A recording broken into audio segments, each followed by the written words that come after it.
여러분 안녕하세요. 오늘 우리가 함께 나눌 이야기에 찾아와 주셔서 정말 감사합니다. 지금 이 순간만큼은 편안하게 숨을 한번 크게 내쉬고 마음의 짐을 잠시 내려놓으셔도 좋아요. 오늘 이 해설은요, 여러분에게 무언가를 가르치거나 완벽한 정답을 드리려는 게 절대 아닙니다. 사실 우리 삶에 정답이 없는 시간들이 참 많잖아요?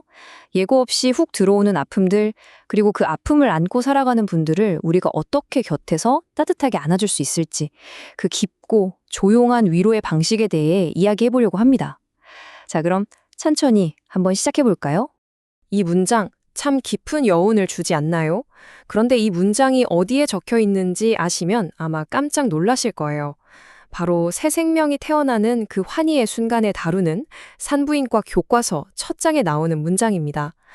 생명의 탈생을 배우는 책에서 가장 먼저 불행의 가능성과 슬픔을 가르친다는 게 참 역설적이죠. 하지만 이게 바로 삶에 대한 대단히 솔직하고 겸허한 고백인 것 같아요. 아무리 착하게 살고 매일 간절히 기도하고 최선을 다해도 때로는 정말 원치 않는 일이 우리에게 들이닥칠 수 있다는 사실 말이에요. 첫 번째로 살펴볼 내용은 바로 좋은 사람에게 찾아오는 불행입니다. 사실 우리는 고통이 찾아오면 너무나 자연스럽게 자책의 늪으로 빠지거든요. 내가 뭘 잘못해서 이런 일이 생긴 건 아닐까 하면서 나 자신을 탓하게 되죠. 하지만 여러분 꼭 기억해 주세요. 불행은 절대 인과응보처럼 네가 잘못했으니까 받는 벌 같은 공식으로 작동하지 않습니다. 원인을 찾겠다고 스스로를 찌르는 건 이미 아픈 상처에 소금을 뿌리는 것과 같아요.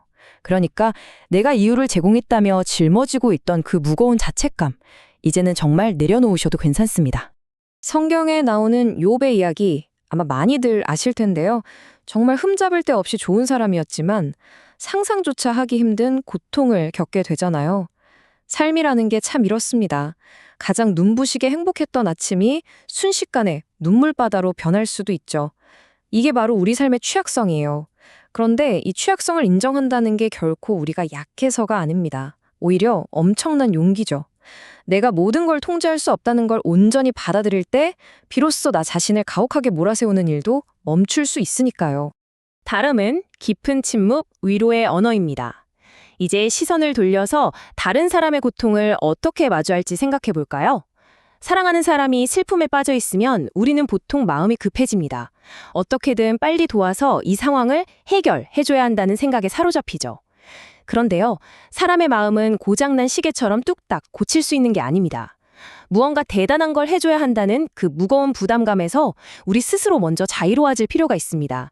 사람들은 정적이 흐르는 걸 본능적으로 좀 어색해하고 두려워해요.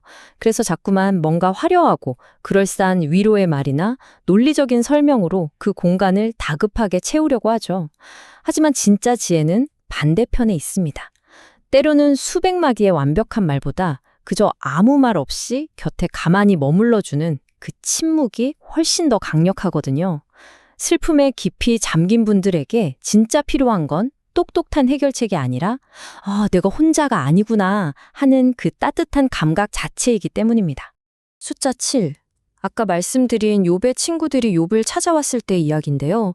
친구들이 그 참혹한 고통 앞에서 완전히 압도당해서 무려 7일 밤낮을 아무 말 없이 그저 바닥에 함께 앉아 있었습니다. 7일간의 깊은 침묵. 참 재밌게도요, 욥기 전체를 통틀어서 그 친구들이 한 행동 중 단연코 가장 지혜롭고 따뜻했던 순간이 바로 섣불리 입을 열기 전인 이 7일간의 침묵이었습니다. 그렇다면 타인의 아픔을 마주했을 때 우리는 어떤 마음가짐을 가져야 할까요? 감정을 조절하는 연습이 필요합니다.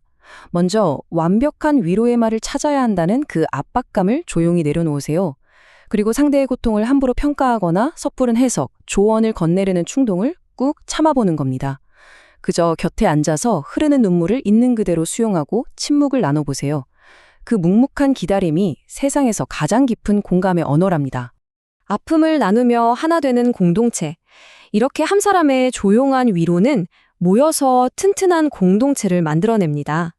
고통이라는 거대한 폭풍이 몰아칠 때 사람들은 뿔뿔이 흩어지기도 하지만 반대로 상상할 수 없을 만큼 단단하게 결속되기도 하거든요.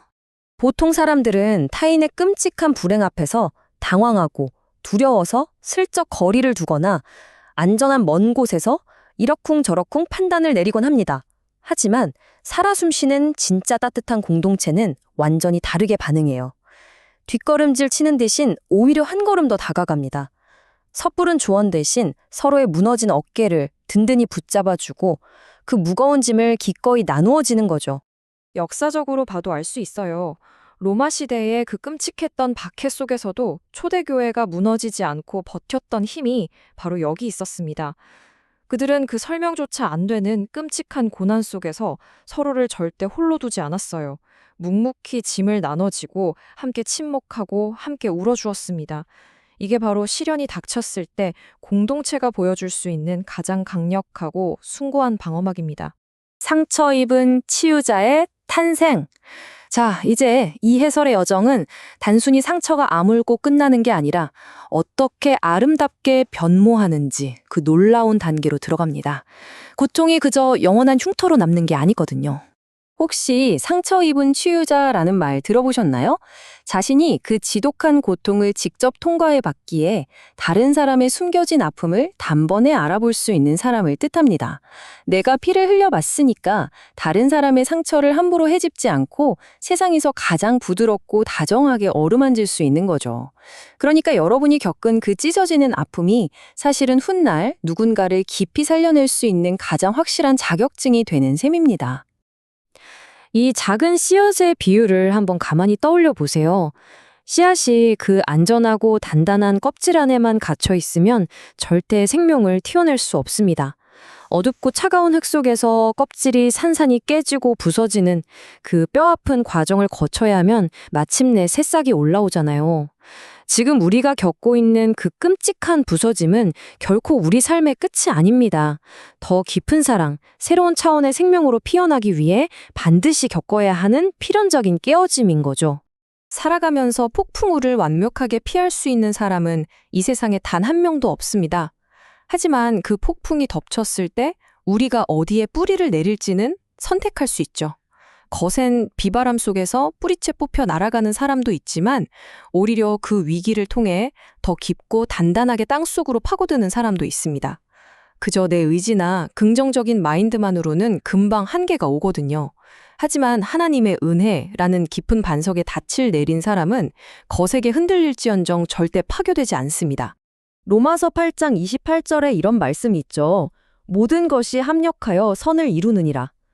우리의 그 눈물겨운 고통은 결코 아무 의미 없이 허공으로 흩어지지 않을 겁니다. 지금 당장은 한 치 앞도 안 보이는 캄캄한 어둠 같겠지만 훗날 뒤돌아보면 그 아팠던 눈물 조각들이 하나하나 모여서 상상치 못했던 아름다운 그림을 완성하고 있을 거예요. 고난의 텅할 끝에는 분명 여러분을 위한 선한 계획이 기다리고 있습니다. 마지막으로 여러분 마음에 작은 울림을 줄 수 있는 질문 하나를 남겨드리고 싶어요.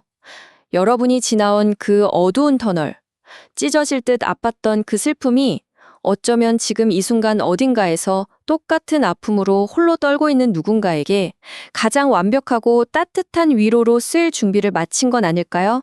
상처 입은 치유자로서 조심스럽게 내딛는 여러분의 그 발걸음을 진심으로 응원합니다. 오늘 함께 나눈 이 시간들이 여러분과 또 여러분 주변의 소중한 이웃들에게 깊고 따스한 평안으로 다가가길 바랍니다. 끝까지 함께 해주셔서 정말 감사합니다.